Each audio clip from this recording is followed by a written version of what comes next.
नमस्कार, yoga my life पर आप सबका स्वागत है। आज का विषय है कुंडलिनी शक्ति। बहुत ही अमेजिंग वर्ड है, बड़ा चार्मिंग वर्ड है।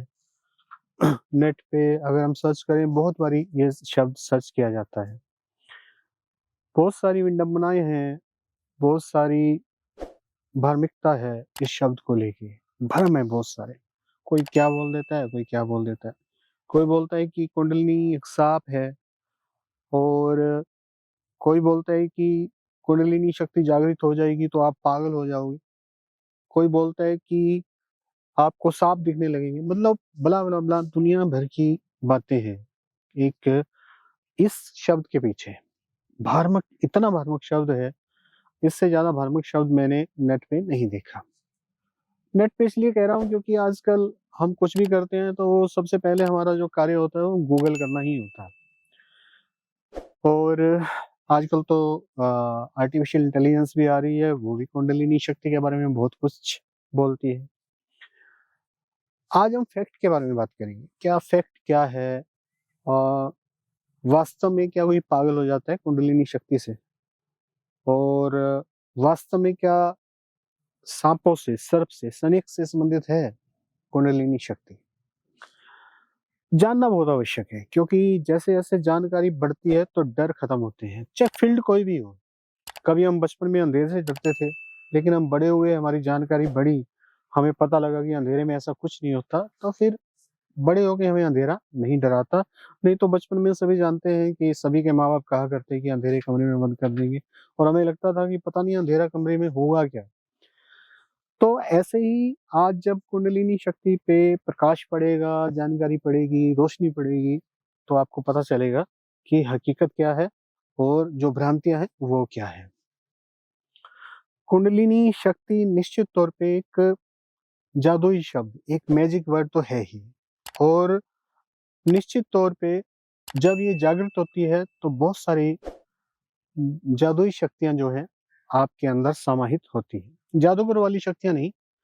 ऐसा नहीं कि आप पानी को उड़ा दोगे या किसी चीज को हवा में उड़ा दोगे, गायब हो जाओगे, ऐसी शक्तियां नहीं। बहुत सारी शक्तियों का कुछ मीनिंग होता है कि आपकी पर्सनैलिटी के अंदर वो चीज रिफ्लेक्शन देती है, आपकी पर्सनैलिटी के अंदर अट्रैक्शन पैदा होते हैं, आप स्थितियों को बड़े अच्छे से भाप लेते हो, आप अपने होने को, अपने टारगेट को, अपने उद्देश्यों को समझ जाते हो।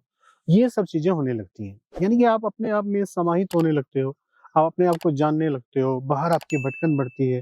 जो लोग पहले आपको बड़े भटकाते थे, लोग मतलब जमाना बड़ा भटकाता था, वो भटकाना बंद कर देता है। तो हमारा जो उद्देश्य है वो जानकारी देना है। कुंडलिनी शक्ति उजागर होती है, एक चक्र है मूलाधार चक्र, जिसको इंग्लिश में बोलते हैं रूट चक्र, और ये संबंधित है किससे? पृथ्वी तत्व से। रूट चक्र जो है वो नीचे से पहला चक्र है। पहला चक्र रूट चक्र, और दूसरा स्वादिष्टान, तीसरा मणिपुर, चौथा अनाहत, पांचवा विशुद्धि, छठा आज्ञा और सातवां सहस्त्रार। तो ये शक्ति जो है मूल रूप से रूट चक्र से स्टार्ट होती है। रूट चक्र से एक साथ 3 नाड़ियां। अब आप सोच रहे होंगे नाड़ियां कहां से आ गई बीच में। नाड़ियां जो है वो वैसी नाड़ियां नहीं है जैसे ये नव चल रही है, ऐसी नाड़ियां नहीं है जिस जो नब्ज डॉक्टर चेक करते हैं, वैसी नाड़ियां नहीं है। इनको नाड़ियां शायद आम भाषा, आम जन को समझाने के लिए बोल दिया समय रहते हुए। वास्तव में ये सटल, सूक्ष्म, सूक्ष्म वो होता है जो दिखाई ना दे। अभी बहुत सारी चीजें हैं जो मेरे आसपास होंगी, मुझे मेरी आंख से दिखाई नहीं दे रही होंगी, यानी कि जो मेरी आंख की रेंज से बाहर है, या आपकी आंख की रेंज से बाहर है। बहुत सारी चीजें ह्यूमन आइज की रेंज से बाहर होती हैं, उनको हम बोल देते हैं सूक्ष्म वर्ड, सटल वर्ड, वो हमें दिखाई नहीं देता। तो एक प्राण शब्द है, पंच प्राण जिनको बोलते हैं, आपने बार बार सुना होगा, और जब किसी की डेथ होती है तब भी बोलते हैं प्राण पखेरु हो गए। तो वो प्राण शक्ति 3 नाड़ियां पिंगला, इड़ा और सुषुम्ना में बह रही होती हैं। जो पिंगला नाड़ी है, तीनों की तीनों जो है मूलाधार चक्र से स्टार्ट हो रही है, रूट चक्र से स्टार्ट हो रही है। अब मजे की बात यह है कि जो पिंगला नाड़ी है और इड़ा नाड़ी है वो हमें संसार की ओर धकेलती है, यानी कि वर्ल्डली जो अट्रैक्शंस हैं उनकी ओर धक्का लगाती है। और जो सेंट्रल पार्ट है, एक नाड़ी सेंटर में गुजर रही है, जिसको हम बोलते हैं सुषुम्ना। ये विषय है जो सीधा कुंडलिनी से संबंधित है।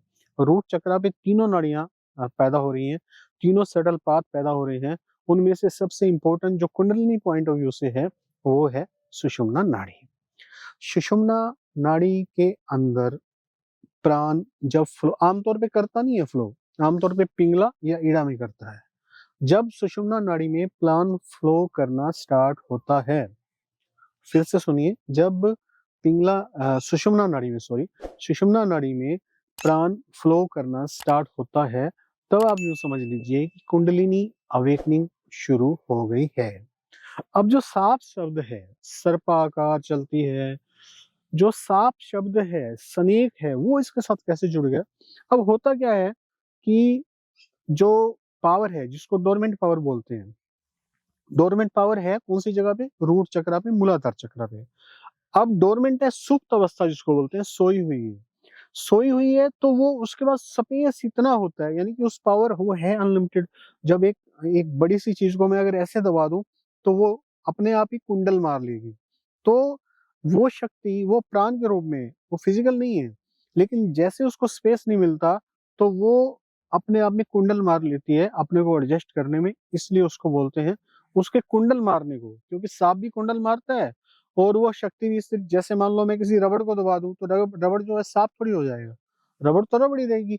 हाँ, वो सांप की तरह कुंडल मारते हुए रबड़ दिख रही है, तो हम स्नेक का एग्जाम्पल दे सकते हैं, भाई ये सांप की तरह पड़ी हुई है रबड़। ऐसे ही हमने कुंडलिनी शक्ति का एग्जाम्पल दे लिया। तो अब आपको समझ आया कि मिथ क्या है, सांप से संबंधित है।